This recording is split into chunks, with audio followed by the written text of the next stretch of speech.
Hello class, Dr. Mac here.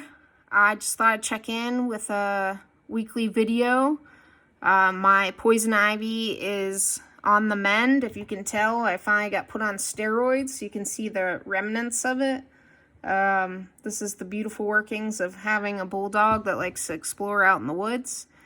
And him coming back and me being the dog mom I am and giving him kisses. So I couldn't figure out for the life of me why I had poison ivy all over my face and neck, but not on my hands. And then I remembered who the culprit was. So for all you dog moms out there, the oil sits on a dog pretty easily. They're not that affected by it, but apparently we are as humans. So I thought I'd share a video, a midweek check-in. This week we talked a little bit about low employee engagement.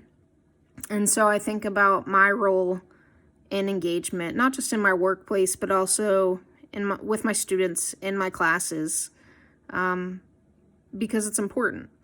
And with online learning, engagement is extremely important. We don't have those face-to-face interactions, which is why I try to set up videos, share examples, offer extra credit related to the current climate. And so it's important to understand that low employee engagement can come from frustration, from, a lack of appreciation, a lack of being heard, or a lack of sharing your voice. And when we're not receiving what we need from HR, when we're not using our gifts or talents, we tend to disengage. We don't hang out those happy hours after work. We don't stop in the break room for very long. We stay at our desk. We take lunch in our cars. And so I think it's really important to look at employee engagement.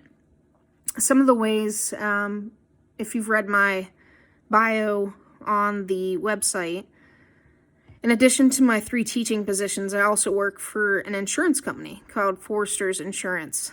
And the reason I work for them, I started working for them 9 years ago when I was finishing my doctorate, just to do some part-time work. And what they are is an insurance company that's really invested in family and community. And each year they give a lump sum to the areas where their members are from the most.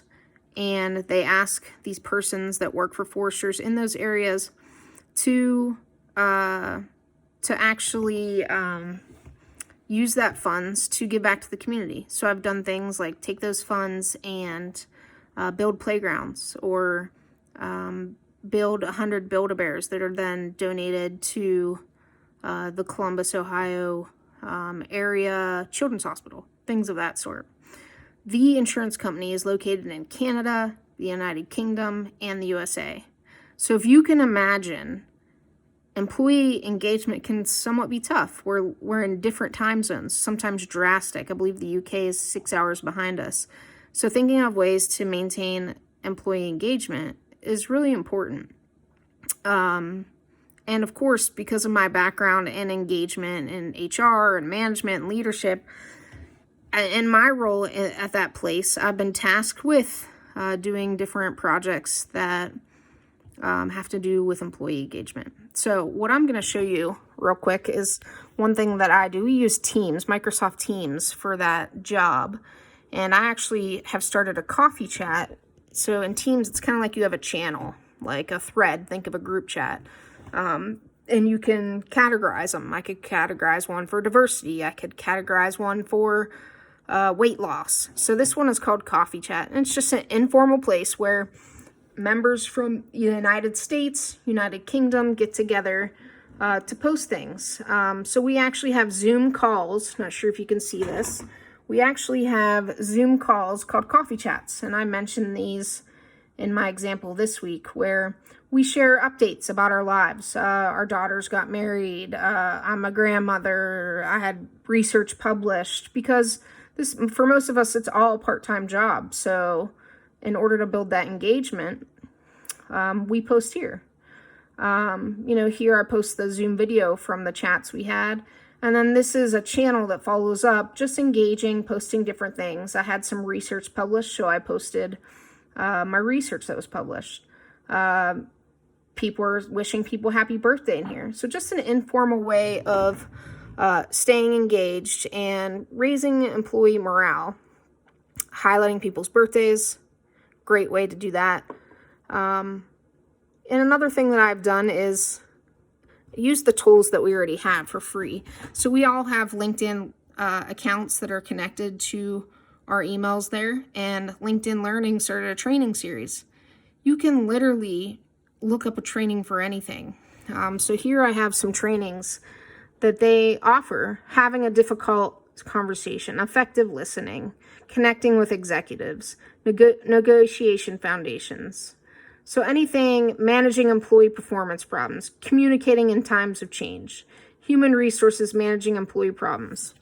So, I mean, this is a great way to say, hey, you know, they even have, look, singing lessons, fundamentals. Now, that would be a great thing to share in like the coffee talk, or, you know, learning more about each other, because that builds trust and rapport and engagement.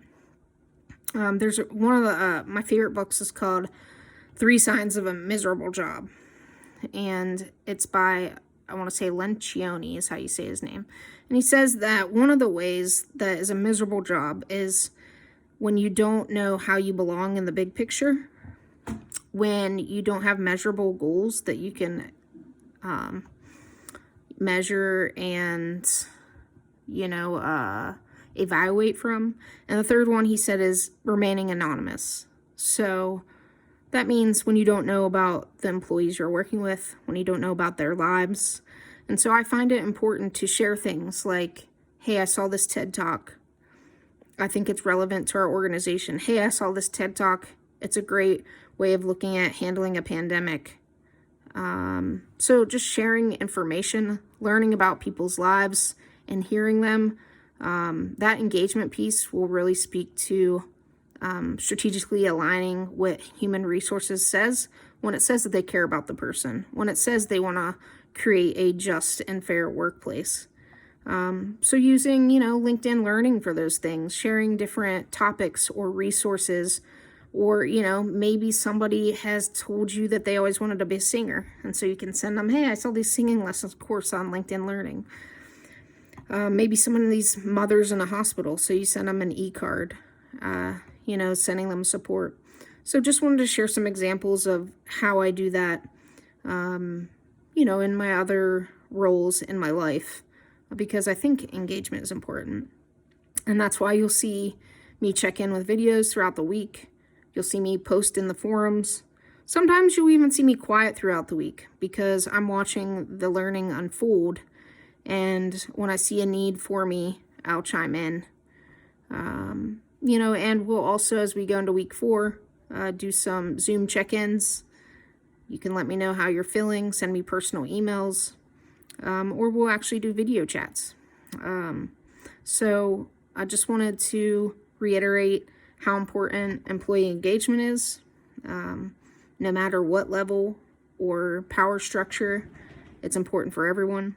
And if you need any support this week, let me know. And thanks for dealing with me and my late post because of my poison ivy.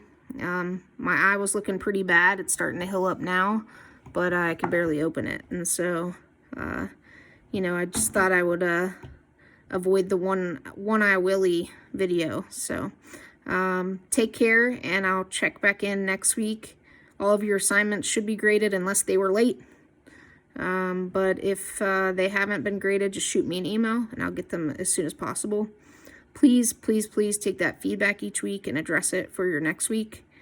I will tell you and be honest that I am much harder on your grading. If the same issues are being done again and again, I will grade them harder each week because you're supposed to be learning and growing and taking the feedback that you learn each week and applying it. So take care. Happy Wednesday, and we'll see you soon. And stay out of the poison ivy, or maybe I just should. So we'll see you soon.